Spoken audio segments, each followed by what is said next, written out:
ribuan tahun Sayyidina Jibril bersalawat, baru dia melihat nur Muhammad sallallahu alaihi wasallam. Maka dia menunggu bertahun-tahun, ribuan tahun, kapan lahirnya sang cahaya ini.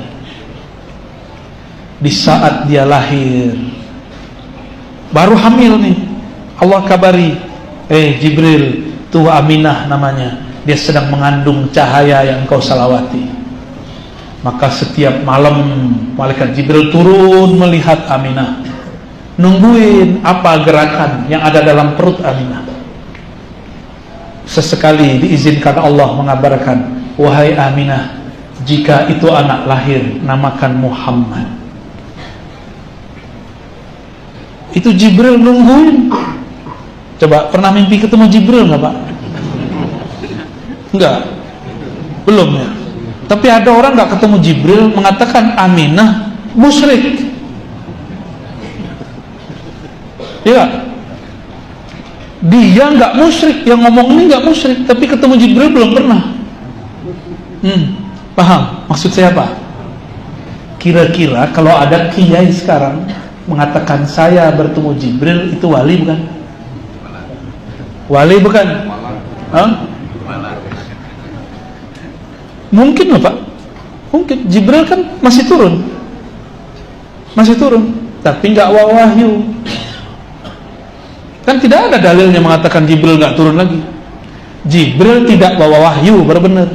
Tapi kalau turunnya, jika ia turun kepada Sayyidatuna Aminah, Sayyidatuna Aminah dapat melihat Jibril, kira-kira Aminah siapa?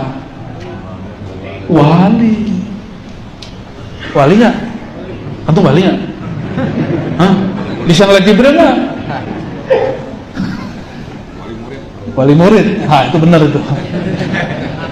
Sayyidina Ibnu Abbas bukan mimpi, ro'a, melihat Jibril 2 kali. Makanya ilmunya Sayyidina Jibril ada pada Ibnu Abbas. Jibril itu kalau mau khatam Quran cukup satu napas Jibril.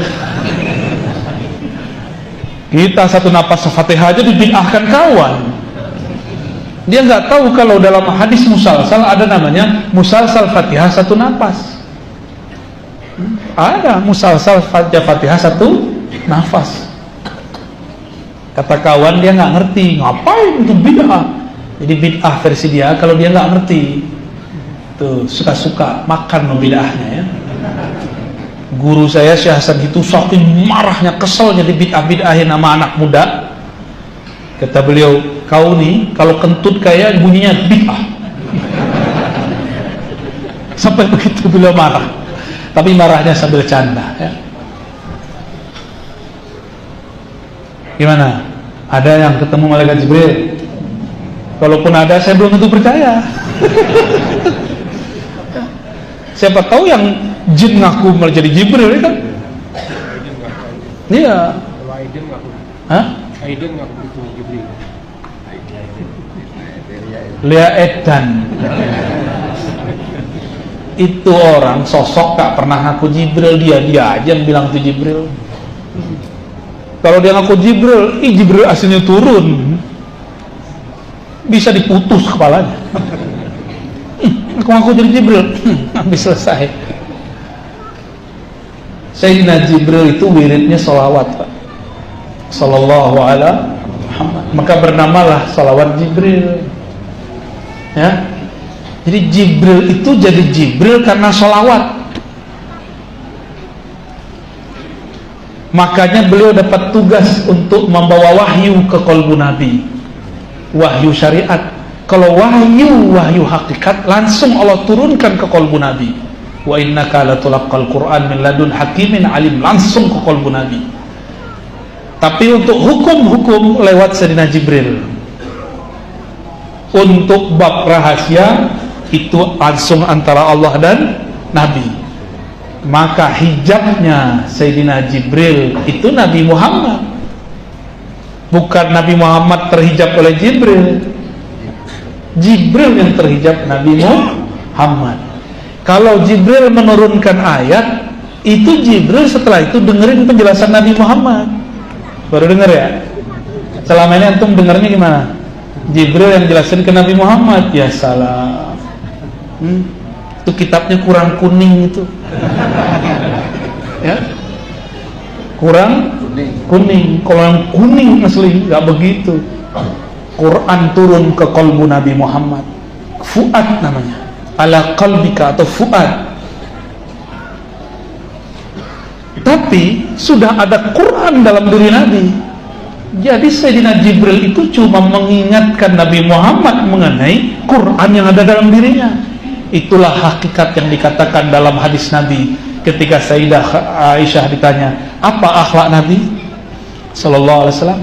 Khuluquhul Quran, akhlaknya Al-Quran. Kalau khuluq nilainya Quran, terus dia siapa dong? Dia kira-kira siapa? Khuluqnya Quran nih. Terus dalemannya apa dong? Ya sumbernya Quran. Jadi Quran itu turun dari ruhnya Nabi ke sirnya, dari sirnya ke lubnya ke fuadnya ke kolbunya. Itu dalam ilmu rahasia. Tapi dalam ilmu tafsir, dari Jibril dibawa dari Lauh Mahfuz turun ke langit dunia, baru turun ke kolbu Nabi. Tapi itu kan versi ahli riwayat. Kalau versi Quran kan enggak.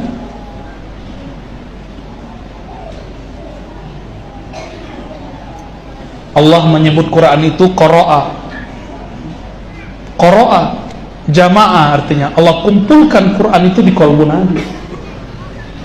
Hanya kolbu Nabi lah yang bisa menampung Al-Quran. Kita ini karena bukan Nabi Muhammad, kita paling dapat beberapa nur Quran.